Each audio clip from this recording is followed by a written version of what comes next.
თავდაცვის სამინისტროს არმი ჰოლში თავდაცვისა და უსაფრთხოების უმაღლესი პროგრამის კურსის გამოშვების ცერემონია გაიმართა. მსმენელებს კურსის წარმატებით დასრულება თავდაცვის მინისტრის მოადგილემ გრიგოლ გიორგაძემ და თავდაცვის ძალების მეთაურის მოადგილემ გენერალ-მაიორმა ზაზა ჩხაიძემ მიულოცეს და დიპლომები გადასცეს. აღნიშნული კურსი უწყებათა შორის სასწავლო პროგრამას წარმოადგენს. პროგრამის მიზანია მოამზადოს სტრატეგიული დონის სამხედრო და სამოქალაქო ლიდერები, რომლებიც შეძლებენ სტრატეგიულ დონეზე კოორდინირებულ თანამშრომლობას. შიდა და საერთაშორისო უსაფრთხოების გარემოს შეფასებას და კრიზისების მართვის პროცესში ეფექტიან მონაწილეობას. მონაწილეებმა 5 თვის განმავლობაში სხვადასხვა მნიშვნელოვანი მოდული გაიარეს.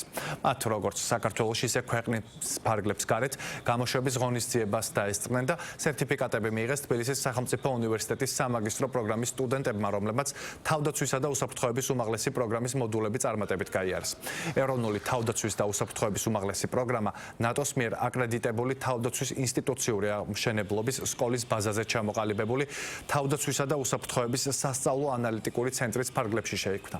პროგრამის შემუშავების პროცესში გათვალისწინებული იყო ნატოს წევრი ქვეყნების სტრატეგიული დონის სასწავლებლების გამოცდილება. ისინი არიან ის პროფესიონალი ლიდერები, რომლებიც მზად არიან მნიშვნელოვანი წვლილი შეიტანონ ქვეყნის მედიკობის გაძლიერების, ეფექტიანი უწყებათაშორისი ურთიერთქმედების და ზოგადად ქვეყნის თავდაცვისა და უსაფრთხოების განვითარების საქმეში. თქვენი პასუხისგებლობა ამიერიდან სდება ოპერატიულ ტაქტიკურ ჩარჩოებს.